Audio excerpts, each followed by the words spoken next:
Welcome everybody to this new lecture.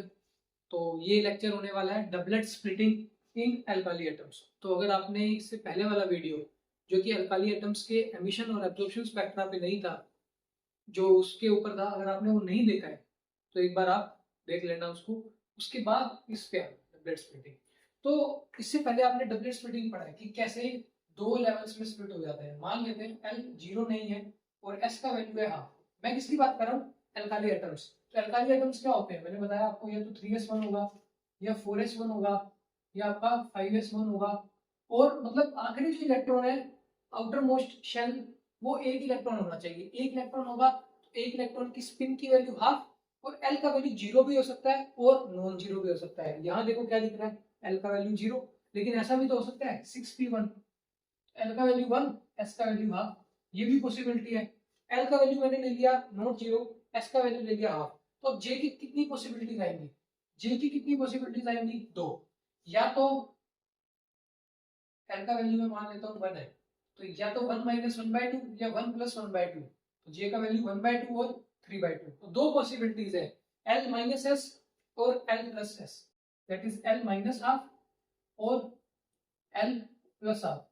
आप कहोगे मैंने ये नीचे क्यों बनाया, ये ऊपर क्यों बनाया? आपने हुंस रूल पढ़ रखे होंगे। हुंस रूल क्या बोलता है? Lowest J lies lowest, lowest J lies lowest. L minus half मैंने नीचे बनाया, एल प्लस हाफ ऊपर। एल का वैल्यू कुछ भी हो सकता है, वन भी हो सकता है, टू भी हो सकता है, थ्री भी। एस का वैल्यू हमेशा हाफ रहेगा क्योंकि एक ही इलेक्ट्रॉन है, एल्काली एटम है, ऑप्टिकल इलेक्ट्रॉन एक, means L minus half L plus half.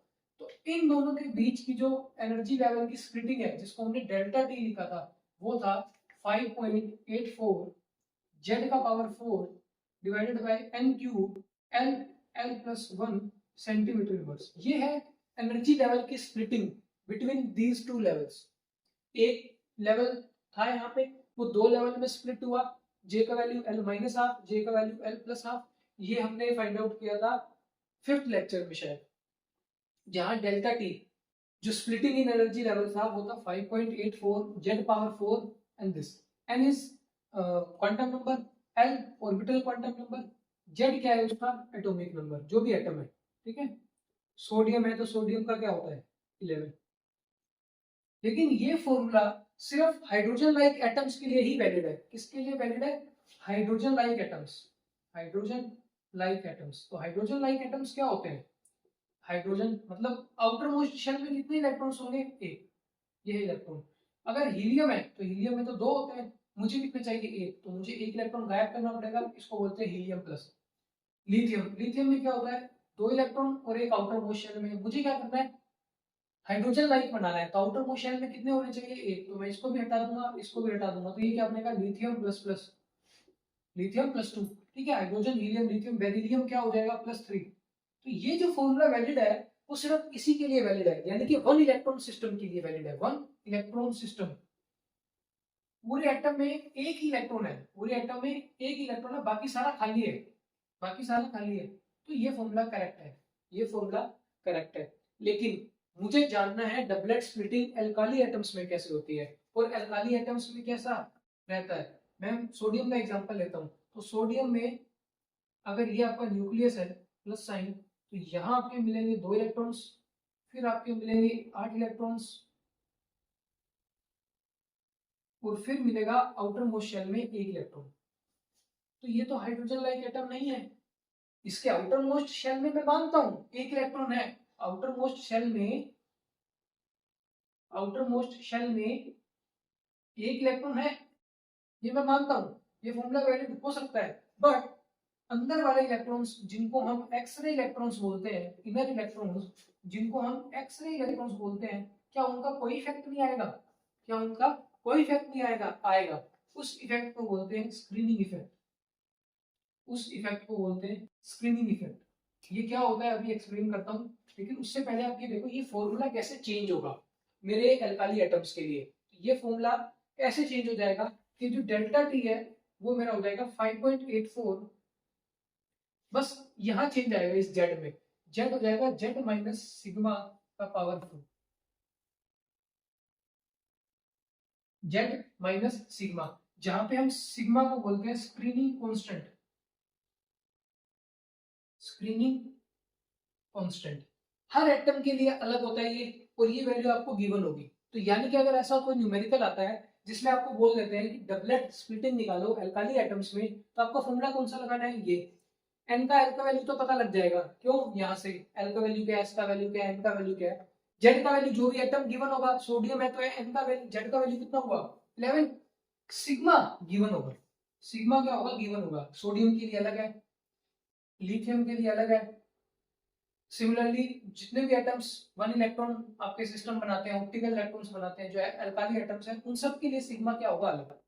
ये सिग्मा है स्क्रीनिंग कांस्टेंट, जो किसके कारण आया, स्क्रीनिंग इफेक्ट के कारण। अब बात करते हैं कि स्क्रीनिंग इफेक्ट है क्या, ठीक है। तो फॉर्मूला बस आपको ये ध्यान में रखना है, न्यूमेरिकल्स आता है तो बढ़िया है, नहीं आता तो नो प्रॉब्लम, बट पता होना चाहिए what is screening effect. Like one या जो 1 मार्क वाले क्वेश्चन होते हैं उसमें भी आ सकता है कि what is screening effect, definition. ये ज्यादा बड़ा टॉपिक नहीं है, इसके बाद जो टॉपिक आएगा that is very important, screening effect. Screening effect पहले मैं डेफिनेशन लिखता हूँ फिर उसे एक्सप्लेन करता हूँ।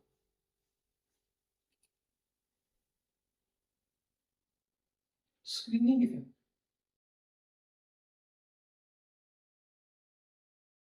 डेफिनेशन क्या है, effective nuclear charge, effective nuclear charge experienced by outermost electron is somewhat reduced by the presence of inner electrons, जिनको हम क्या बोलते हैं, एक्स-रे इलेक्ट्रॉन्स, ठीक है। सो क्या लिखा है, effective nuclear charge experienced by the outer most electron is somewhat reduced by the presence of inner electrons, this is called screening effect, this is called screening effect. अब इसको एक्सप्लेन करते हैं क्या है ये डेफिनेशन आपको ध्यान में रहनी चाहिए स्क्रीनिंग इफेक्ट के बारे में अगर पूछते हैं। मैं यहाँ पे दो एटम लेता हूँ, एक हाइड्रोजन एक सोडियम, सोडियम मेरा यहाँ बना हुआ है। अब बात करते हैं हाइड्रोजन की, ठीक है। स्क्रीनिंग यहाँ बना लेता हूँ हाइड्रोजन, एक इलेक्ट्रॉन है और यहाँ पे एक ही प्रोटॉन है, ठीक है। यहाँ क्या है, आपके 11 इलेक्ट्रॉन्स हैं टोटल सोडियम में, तो प्रोटॉन कितने होंगे, 11, 11 प्रोटॉन है, 11 इलेक्ट्रॉन है, इसमें एक प्रोटॉन है एक इलेक्ट्रॉन है। फिर बनाता हूँ हीलियम, यहाँ 2 प्रोटॉन है और 2 इलेक्ट्रॉन है। फिर बनाता हूँ लिथियम, ठीक है, यहाँ 2 इलेक्ट्रॉन और फिर एक इलेक्ट्रॉन यहाँ, टोटल 3 इलेक्ट्रॉन है और प्रोटॉन कितने हैं, 3, ठीक है। ये मैंने कुछ एटम्स बना दिए। क्या बोलता है screening, effective nuclear charge, effective nuclear charge experienced by outermost electron, किसकी बात की जा रही है, आउटर मोस्ट इलेक्ट्रॉन पे कितना चार्ज होगा, किसका, न्यूक्लियर का, मतलब न्यूक्लियर का कितना इन्फ्लुएंस होगा उसके ऊपर। मान लेता हूँ 2 चार्जेस है मेरे पास, Q1 Q2, इसने इस पे कितना फोर्स लगाया, ये देखना है मुझे, ठीक है। तो आप ये समझो न्यूक्लियस ने आउटर मोस्ट इलेक्ट्रॉन पे कितना चार्ज लगाया, कितना फोर्स लगाया, ये मुझे देखना है। हाइड्रोजन पे देखो, सबसे पहले हाइड्रोजन ने इस इलेक्ट्रॉन पे कितना चार्ज लगाया, effective nuclear charge experienced by outermost electron is somewhat reduced by the presence of inner electrons। Hydrogen में इनर इलेक्ट्रॉन्स हैं क्या, नहीं है, हाइड्रोजन में तो एक ही इलेक्ट्रॉन है, वही मेरा आउटर मोस्ट इलेक्ट्रॉन है। तो कितना न्यूक्लियस इस पे चार्ज लगा रहा है, 1 प्रोटॉन का, कितना चार्ज लगा रहा है, 1 प्रोटॉन का, ठीक है। हीलियम पे आते हैं, हीलियम यहाँ 2 इलेक्ट्रॉन, कितना फोर्स लगाएगा, कितना चार्ज लगाएगा, 2p, इस पे भी 2p और इस पे भी 2p। हम फोर्स तो निकाल सकते हैं k q1 q2 by r square, but मुझे q2 देखना है, मतलब चार्ज कितना है इसका, प्रोटॉन का। यहाँ 1 लगाया, यहाँ 2 लगाया। अब बात करते हैं लिथियम पे, लिथियम आ गया मेरा अल्काली एटम्स, लिथियम मेरा क्या आ गया, अल्काली एटम्स, और मेरे को अल्काली एटम्स में ही देखना है क्या स्क्रीनिंग इफेक्ट का कारण आता है। ये ना 3p, पहली शेल 2 इलेक्ट्रॉन, दूसरी शेल 1 इलेक्ट्रॉन, बाहर वाला इलेक्ट्रॉन किसकी बात की जा रही है, आउटर मोस्ट इलेक्ट्रॉन कहाँ है, यहाँ। लेकिन उससे पहले बीच में 2 इलेक्ट्रॉन आ रहे हैं, उससे पहले बीच में 2 इलेक्ट्रॉन आ रहे हैं। अब ये जो इलेक्ट्रॉन पास में है ये तो इस पे भी 3p लगाएगा, इस पे भी 3p लगाएगा, ठीक है। लेकिन लेकिन एक चीज ध्यान दो, ये 3p इस इलेक्ट्रॉन पे 3p चार्ज नहीं लगा पाएगा। क्यों? क्योंकि ये जो 2 इलेक्ट्रॉन है वो बीच में आ रहे हैं, इनके क्या आ रहे हैं, बीच में। यही तो लिखा है, effective nuclear charge experienced by outermost electron is somewhat reduced, कम हो जाता है by the presence of inner electrons. इन इनर इलेक्ट्रॉन्स की वजह से इस इलेक्ट्रॉन पे जो प्रोटॉन चार्ज लगाना चाहिए था वो नहीं लगा पा रहा है। Proton positive charge, electron negative charge, मतलब इसको अपनी तरफ खींचेगा, कोशिश करेगा 3p से खींचने की, कोशिश करेगा 3p से खींचने की। लेकिन ये 2 इलेक्ट्रॉन इस इलेक्ट्रॉन को रिपेल भी करेंगे, ये 2 इलेक्ट्रॉन इस इलेक्ट्रॉन को रिपेल भी करेंगे। यहाँ इस पे फोर्स लगाएगा दोनों इलेक्ट्रॉन, तो ये जो फोर्स है इसके वजह से इसकी कैंसिल हो जाएगा, मतलब कम हो जाएगा। ये 3p लगा रहा है, यहाँ कुछ फोर्स लग रहा है तो कम हो जाएगा। यहाँ ऐसा कोई सिनेरियो नहीं था, ये मैंने फोर्स की डायरेक्शन गलत लगा दी। फोर्स क्या करेगा, इलेक्ट्रॉन नेगेटिव है ये पॉजिटिव है, तो ये इसको अपनी तरफ खींचेगा, कितने से फोर्स से खींचेगा, 1p से खींचेगा, कोई दिक्कत नहीं। यहाँ कितने से खींचेगा, 2p से खींचेगा, कोई दिक्कत नहीं है। बट यहाँ दिक्कत आ गई, ये खींचना तो 3p से चाहता है, खींचना तो ये प्रोटॉन आउटर मोस्ट इलेक्ट्रॉन को 3p से चाहता है, बट बीच में 2 इलेक्ट्रॉन आ गए। ये क्या करेंगे, इलेक्ट्रॉन इस इलेक्ट्रॉन को रिपेल करेगा, ये इलेक्ट्रॉन को रिपेल करेगा। तो इस रिपल्शन और अट्रैक्शन की वजह से ये जो अट्रैक्शन का फोर्स है थोड़ा कम हो जाएगा, अट्रैक्शन का फोर्स थोड़ा कम हो जाएगा। उसकी वजह से क्या होगा कि इस बाहर वाले इलेक्ट्रॉन पे, आउटर मोस्ट इलेक्ट्रॉन पे जो इफेक्टिव न्यूक्लियर चार्ज 3p लगना चाहिए था वो थोड़ा कम हो जाएगा। तो यही लिखा है, effective nuclear charge experienced by outermost electron is somewhat reduced, क्या हो जाएगा, कम हो जाएगा। किसकी वजह से कम हो जाएगा, bye the presence of inner electrons, ये जो बीच में इलेक्ट्रॉन्स आ रहे हैं ना उनकी वजह से कम हो जाएगा। इसी को हम क्या बोलते हैं, स्क्रीनिंग। अब बात करते हैं सोडियम की। सोडियम में पहले शेल में 2, उसके बाद 8, उसके बाद 1।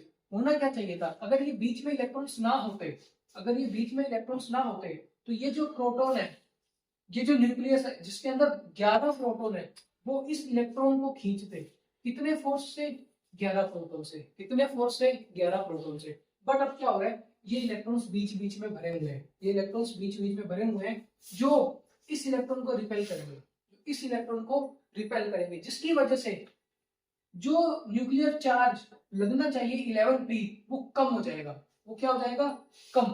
तो अब इससे कम फोर्स लगेगा, इसीलिए इस इफेक्ट का नाम है स्क्रीनिंग इफेक्ट। यानी कि ये जो इलेक्ट्रॉन है इस पे एक स्क्रीन बना दे रहे हैं, एक शील्ड बना दे रहे हैं, जिसकी वजह से जो आउटर मोस्ट इलेक्ट्रॉन है इतना फोर्स, इतना चार्ज एक्सपीरियंस नहीं कर पा रहा जितना उसे करना चाहिए था।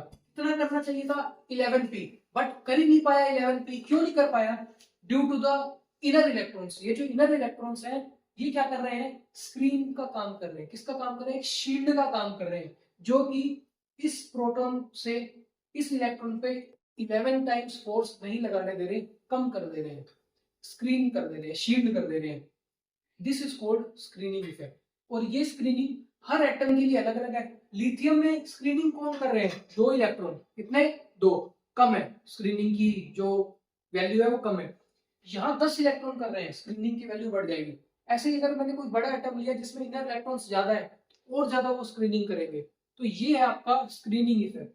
Effective nuclear charge experienced bye outermost electron is somewhat reduced by the presence of inner electrons. और जितने ज्यादा इनर इलेक्ट्रॉन्स होंगे उतना इफेक्टिव न्यूक्लियर चार्ज जो कि आउटर मोस्ट शेल में इलेक्ट्रॉन एक्सपीरियंस करेगा वो कम हो जाएगा।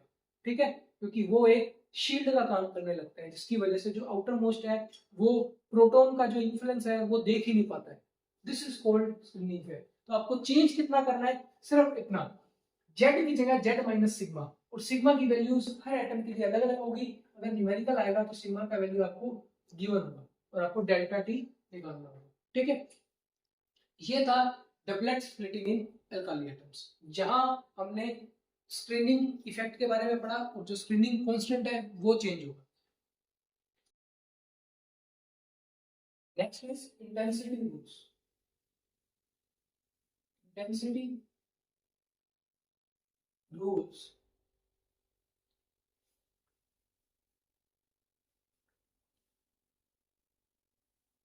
तो अभी तक जो हमने अल्काली एटम्स के अंदर एमिशन स्पेक्ट्रा पढ़ा था उसके एनर्जी लेवल्स पे जाएंगे और देखेंगे कि लाइंस कितनी मिल रही है, उस लाइन के अकॉर्डिंग हमें इंटेंसिटी रूल बनाना है। तो सबसे पहले मैं चलूंगा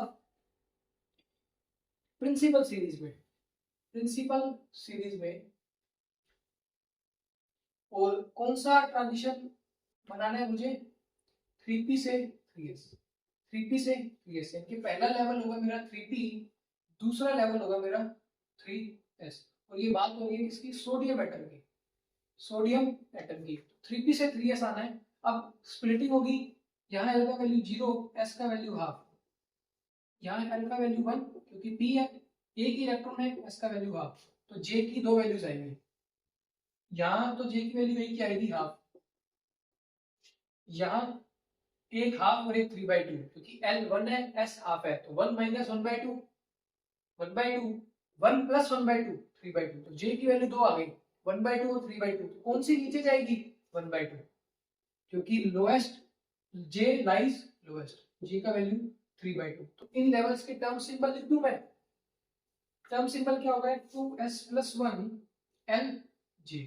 इसका अगर लिखना है मुझे इसके लिए s कितना है हाफ, तो मींस 2, l कितना है 0 दैट मींस s, j कितना है हाफ, इसके लिए हो गया 2s हाफ, इसके लिए s का वैल्यू हाफ मींस 2, l का वैल्यू 1 मींस p 1/2 और इसके लिए 2p, j का वैल्यू है 3/2। ये मेरा टर्म सिंबल आ गया। अब मुझे ट्रांजिशन देखना है, क्या देखना है ट्रांजिशन। ट्रांजिशन क्या होते हैं, डेल्टा l +- 1 होना चाहिए, डेल्टा l +- 1 होना चाहिए, ये सिलेक्शन रूल्स है। सिलेक्शन रूल्स है, डेल्टा l +- 1 होना चाहिए और आपका डेल्टा s 0 होना चाहिए और डेल्टा j 0 और +- 1 होना चाहिए। ये सिलेक्शन रूल्स है जो मैंने आपको एक्सप्लेन किए थे जब मैंने ls कपलिंग JJ कपलिंग करवाए थे। ठीक है, अब मेरे को जाना है इस लेवल से इस लेवल तक, इस लेवल से इस लेवल तक, देखते हैं पॉसिबल है कि नहीं। इस लेवल से इस लेवल पे आते हैं तो क्या चेंज हो रहा है, l कितना है 1, l कितना है 0, 0 - 1 दैट इज -1, डेल्टा l कितना है -1, पॉसिबल है। s यहाँ हाफ है, डेल्टा s 0 है मींस पॉसिबल है। j j 1/2 1/2, तो डेल्टा j कितना है 0, पॉसिबल है। तो यानी कि ये वाला ट्रांजिशन मेरा पॉसिबल है, मैं इसको बोल देता हूँ ए लाइन, इसको बोल देता हूँ ए लाइन, जो कि मेरे को स्पेक्ट्रम में मिलेगी। दूसरी पॉसिबिलिटी यहां से यहां आना है, मैं कौन सा पढ़ रहा हूँ एमिशन स्पेक्ट्रा, कौन सा स्पेक्ट्रा पढ़ रहा हूँ एमिशन, उनके लिए मुझे इंटेंसिटी रूल्स बनाने हैं। ठीक है, 3/2 से हाफ, देखते हैं ये पॉसिबल है क्या। तो एल तो वही -1 है, ठीक है, एस 0 है, ठीक है, जे ये है 3/2, ये 1/2, तो final minus initial 1/2 - 3/2, delta G कितना है -1, तो डेल्टा जी 0 भी हो सकता है +- 1 भी हो सकता है, तो ये ट्रांजिशन भी पॉसिबल है। इसको मैं बोल देता हूँ बी लाइन। ठीक है, मतलब मेरा स्पेक्ट्रम में दो लाइन मिल रही है मुझे, स्पेक्ट्रम में मुझे दो लाइन मिल रही है, दो लाइन मिल रही है, एक दो, एक की इंटेंसिटी को मैं बोल देता हूँ आई ए, दूसरे की इंटेंसिटी को बोल देता हूँ आई बी। इंटेंसिटी होती है जैसे मैंने कोई ब्राइट कपड़े पहन रखे हैं, ब्राइट एकदम, तो वो चमकेंगे, उसकी इंटेंसिटी क्या होगी ज्यादा। यही अगर मैंने कोई डल कपड़े पुराने से पहन रखे हैं तो उनकी इंटेंसिटी क्या हो जाती है कम। तो ये है इस लाइन की इंटेंसिटी आई ए, इस लाइन की इंटेंसिटी आई बी। अब कौन सी ज्यादा चमकेगी, मींस आई ए बड़ा होगा आई बी से या आई बी बड़ा होगा आई ए से, ये मुझे देखना है। इसके लिए मुझे चाहिए इंटेंसिटी रूल्स, इसके लिए क्या चाहिए मुझे इंटेंसिटी रूल्स। दो तरीके के रूल है अपने पास, एक है क्वालिटेटिव, क्वालिटेटिव, दूसरे है क्वांटिटेटिव, क्वांटिटेटिव। क्वालिटेटिव क्या बताते हैं कि कौन किससे बड़ा है, मतलब दो मेरे पास इसमें लाइंस आई तो ये बता देगा आई ए बड़ा है या आई बी बड़ा है, ठीक है। ये है क्वालिटेटिव कि आई ए बड़ा है आई बी से, या आई बी बड़ा है आई ए से, या दोनों बराबर है। ये होते हैं क्वालिटेटिव। क्वांटिटेटिव क्या होते हैं कि आई ए अगर बड़ा है तो कितना बड़ा है, आई बी अगर बड़ा है तो कितना बड़ा है, मीन्स इनका रेशियो, आई ए बाय आई बी इनका रेशियो। मीन्स कि मान लो आई ए की वैल्यू अगर 2 है तो आई बी की वैल्यू 3 है, तो 2:3 हो गया। आई ए की वैल्यू मान लो 2 है, आई बी की वैल्यू 4 है, तो ये क्या हो गया 1:2, 1:2। तो ये है क्वांटिटेटिव जहां हमें एग्जैक्ट नंबर्स पता लगेंगे, और ये है क्वालिटेटिव मींस ए बड़ा है बी से, बट कितना बड़ा है ये नहीं पता। बट क्वांटिटेटिव में मुझे ये भी पता लग जाएगा कि अगर आई बी बड़ा है तो कितना बड़ा है। दो तरीके के रूल्स है, क्वालिटेटिव क्वांटिटेटिव। सबसे पहले मैं बताऊंगा क्वालिटेटिव, ठीक है। तो क्वालिटेटिव का रूल नंबर 1 कैसे बनेगा, यहां लिखता हूं। मेरे पास यहां क्या बन रहा है, दो ट्रांजिशन बन रहे हैं, ये था ए वाला, ये है बी वाला ट्रांजिशन। ए वाले ट्रांजिशन के ये रूल्स मतलब ये डाटा है, बी वाले के लिए क्या डाटा है, डेल्टा जे -1 है, डेल्टा एस इसका 0 है, और डेल्टा एल -1 है, ये डाटा है, ठीक है। इन डाटा के हिसाब से मुझे रूल बनाने हैं, और वो रूल क्या कहते हैं, ये ए लाइन का डाटा, ये बी लाइन का डाटा।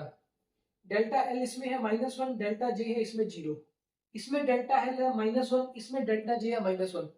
तो रूल ये बोलता है जिसमें डेल्टा एल और डेल्टा जे बराबर चेंज हो रहे हैं वो ज्यादा इंटेंस होगा, वो ज्यादा इंटेंस होगा।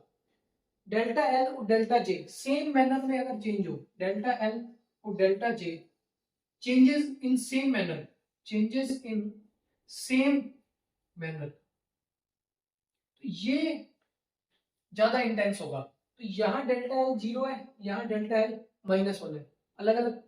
यहाँ delta G -1, delta L -1, same change, changes in same manner, तो बी वाला ज्यादा इंटेंस होगा, बी वाला ज्यादा इंटेंस होगा। तो मैं रूल लिख देता हूं अब, rule number 1,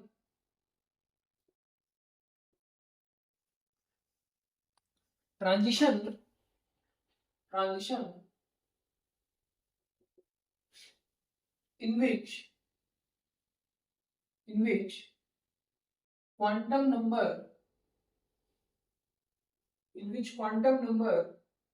of L and J are changing in same manner, are changing in same manner will be more intense, will be more intense। मेरे पास दो लाइन आई थी, आई ए आई बी। मैंने देखा आई ए के लिए डेल्टा एल डेल्टा जे है अलग अलग, लेकिन बी के लिए डेल्टा एल भी -1, डेल्टा जे भी -1। तो ये लिखा है कि transition in which quantum number L and J are changing in same manner will be more intense. तो बी वाली इंटेंसिटी ज्यादा होगी, ए वाली इंटेंसिटी कम होगी। So this is the scenario, I B से ज्यादा होगा, आई बी ज्यादा होगा आई ए से, लेकिन कितना ज्यादा होगा अभी ये नहीं पता, क्योंकि अभी मैं क्वांटिटेटिव रूल्स पे नहीं आया हूं, ये जस्ट क्वालिटेटिव है। कौन ज्यादा बड़ा है, कौन बड़ा है, कितना बड़ा है ये नहीं पता, बी बड़ा है या ए बड़ा है, मुझे पता लग गया बी बड़ा है। अब ऐसा भी तो हो सकता है मेरे पास मान लो 3 ट्रांजिशन है ए बी सी, इसमें भी डेल्टा एल ऐसा कुछ है, मान लेते हैं यहां भी डेल्टा एल कुछ ऐसा है 0, डेल्टा जे 0, पॉसिबल है। मान लेते नहीं +1 मान लेते हैं, डेल्टा जे +1 है और डेल्टा जे +1 है, ठीक है। सिलेक्शन रूल क्या कहता है, ये भी पॉसिबल है, ये भी पॉसिबल है, ये भी पॉसिबल है। अब इसमें भी delta L delta J same है, इसमें भी delta L delta J same है, अब क्या करें, ये वाला ज्यादा इंटेंस होगा कि ये वाला ज्यादा इंटेंस होगा। तो इसके लिए भी एक रूल है, रूल नंबर 2।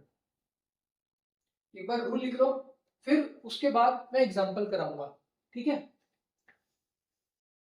अब rule number 2, if delta L delta जे बराबर हो जाए, इफ डेल्टा एल डेल्टा जे मतलब दोनों में जो चेंज आ रहे हैं वो सेम मैनर में आ रहे हैं, is applicable for more than one line.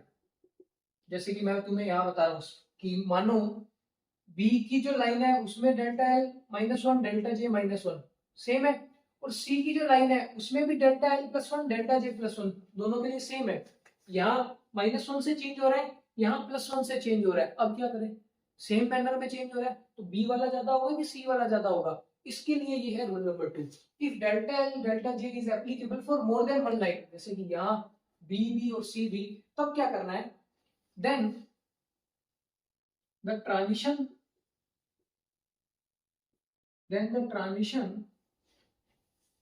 involving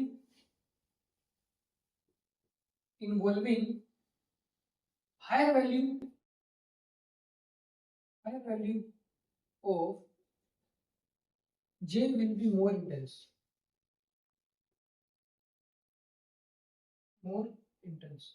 तो कौन सी इंटेंसिटी ज्यादा होगी, जिसके अंदर higher value of J involve होगी, जिसके अंदर higher value of J involve होगी। तो सबसे पहला रूल तो आपको यही ध्यान रखना है कि डेल्टा एल डेल्टा जे जिसमें सेम होंगे वो ज्यादा इंटेंस होगी। आसान है, लेकिन दिक्कत तब आ जाती है मान लो दो लाइन के लिए delta L delta J same आ गए, जैसे कि यहाँ ये भी सेम ये भी सेम, तो बी और सी में से कंफ्यूजन हो गई। इस कंफ्यूजन को दूर करने के लिए हमें क्या देखना है, हायर वैल्यू ऑफ जे कहाँ है, हायर वैल्यू ऑफ जे कहाँ है। तो इसके लिए मैं आपको एग्जांपल देता हूँ हायर वैल्यू ऑफ जे, जिससे कि तुम्हें क्लियर हो जाएगा कि रूल सेकंड कहाँ अप्लाई होगा। रूल 1 तो तुम्हें पता लग गया, रूल 2 पे आता है।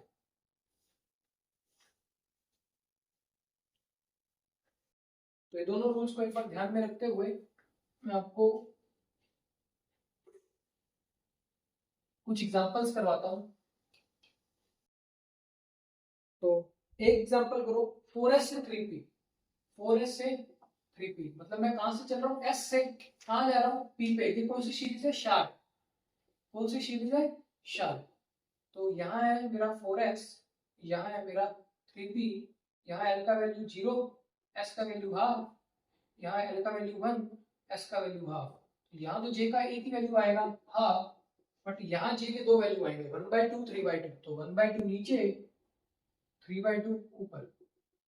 तो अगर मुझे स्पेक्ट्रल सिंबल लिखने हुए तो s का वैल्यू तो हाफ है तो 2, l का वैल्यू 0 मींस s, यहाँ 2, l का वैल्यू 1 है मींस p 3/2, ये 2 p 1/2। तो मुझे क्या करना है, ट्रांजिशन लिखना है। ट्रांजिशन कहाँ, 4s से 3p, 4s से 3p, यानी कि या तो ये ट्रांजिशन हो सकता है, इसको मैं बोल देता हूँ a, या तो ये ट्रांजिशन हो सकता है b। तो अब a देखते हैं, b देखते हैं, पॉसिबल है कि नहीं। डेल्टा एल कितना है, a, डेल्टा एल 0 से 1 जा रहा है, 0 से 1 यानी कि फाइनल माइनस इनिशियल 1 माइनस 0 1। तो डेल्टा एल तो 1 है, दोनों के लिए 1 है। डेल्टा एस हाफ हाफ, तो डेल्टा एस 0 है, दोनों के लिए 0 है।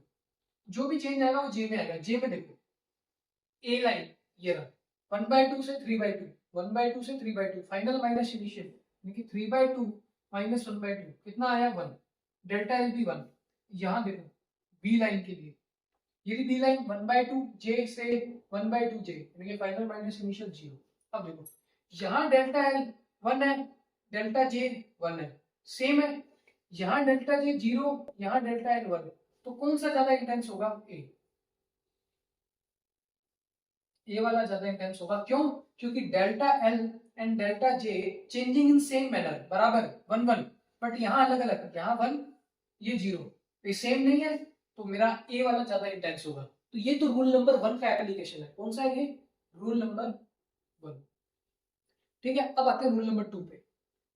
रूल नंबर 2 पे तो एक बार आप फिर से देख सकते हो अगर आपको कोई इसमें दिक्कत आ रही है तो, कि आपको सबसे पहले क्या करना है, एल के वैल्यूज लिखने हैं, एस की वैल्यूज लिखने हैं, जे का वैल्यू लिखना है, लोवेस्ट जे को नीचे रखना है, फिर ट्रांजिशन देखने हैं, फिर delta L delta S delta J निकालो। देखो पॉसिबल है कि नहीं। सबसे पहले तो यही होना चाहिए, डेल्टा एल +-1 होना चाहिए, डेल्टा एस 0, डेल्टा जे 0 और +-1 देख लो।